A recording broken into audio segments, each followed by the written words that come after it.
Capítulo 24. Los lamanitas atacan al pueblo de Dios. Los antinefileitas se regocijan en Cristo y son visitados por ángeles. Prefieren padecer la muerte antes que defenderse. Se convierten más lamanitas.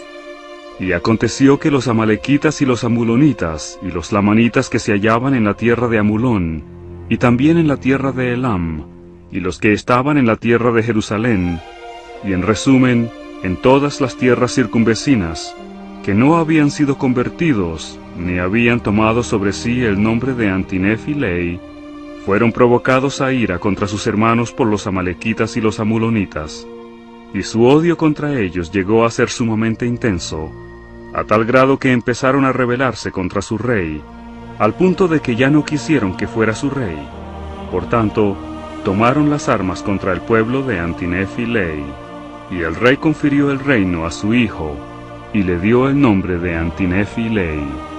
Y murió el rey precisamente el año en que los lamanitas empezaron sus preparativos para la guerra contra el pueblo de Dios.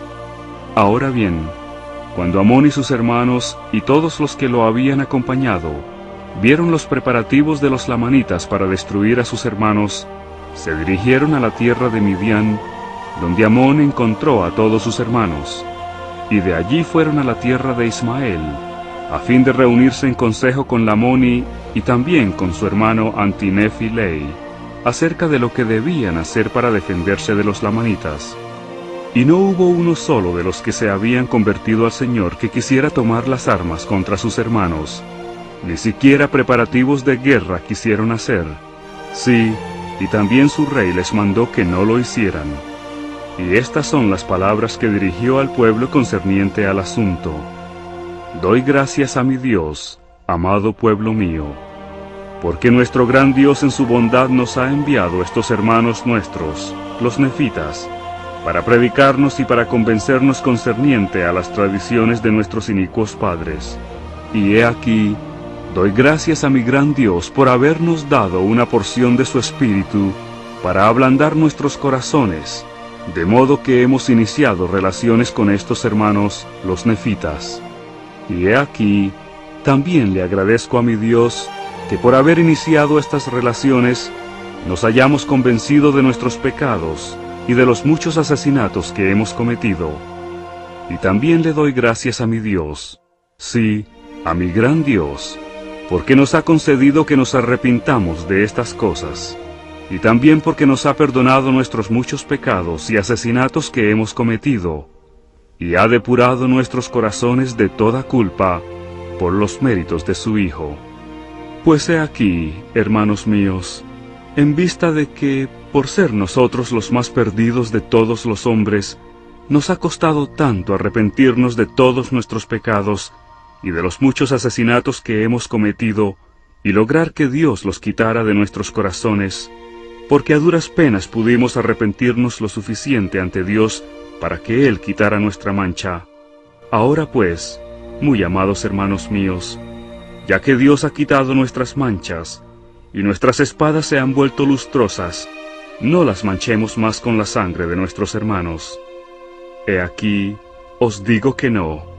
Retengamos nuestras espadas para que no se manchen con la sangre de nuestros hermanos, porque si las manchásemos otra vez, quizá ya no podrían ser limpiadas por medio de la sangre del Hijo de nuestro gran Dios, que será derramada para la expiación de nuestros pecados. Y el gran Dios ha tenido misericordia de nosotros, y nos ha dado a conocer estas cosas para que no perezcamos. Sí, nos ha dado a conocer estas cosas anticipadamente, porque Él ama nuestras almas así como ama a nuestros hijos. Por consiguiente, en su misericordia nos visita por medio de sus ángeles, para que el plan de salvación nos sea dado a conocer, tanto a nosotros como a las generaciones futuras. ¡Oh, cuán misericordioso es nuestro Dios!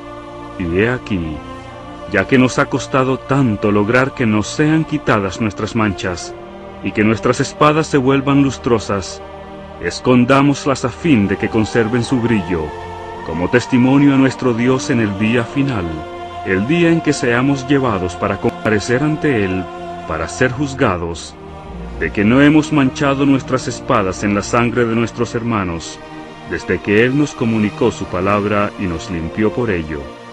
Y ahora bien, hermanos míos, si nuestros hermanos intentan destruirnos, he aquí, esconderemos nuestras espadas, sí, las enterraremos en lo profundo de la tierra para que se conserven lustrosas, como testimonio en el último día de que nunca las hemos usado.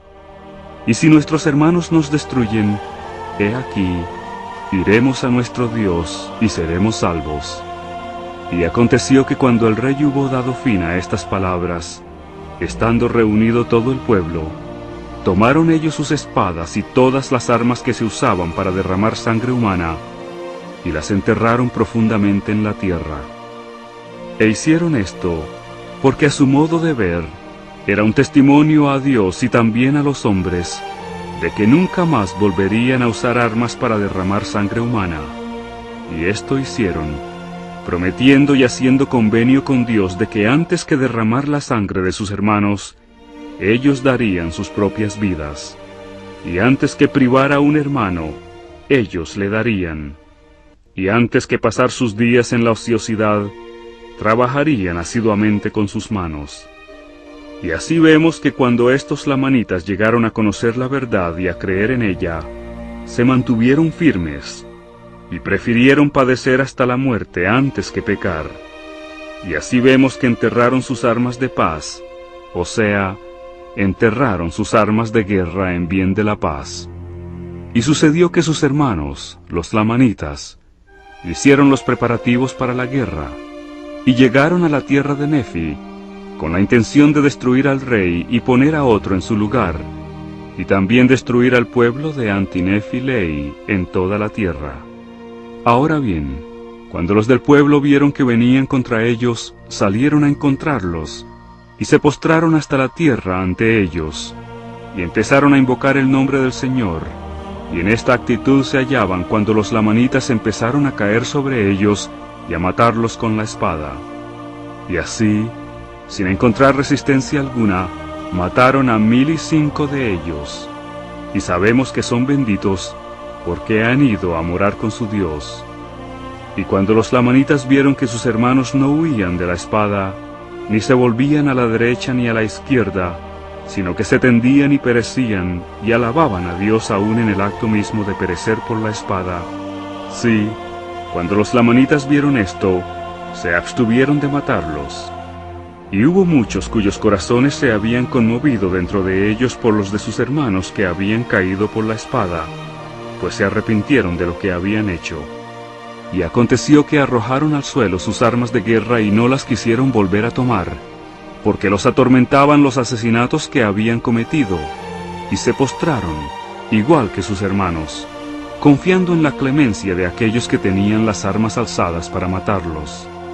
Y sucedió que el número de los que se unieron al pueblo de Dios aquel día fue mayor que el de los que habían sido muertos. Y aquellos que habían muerto eran personas justas.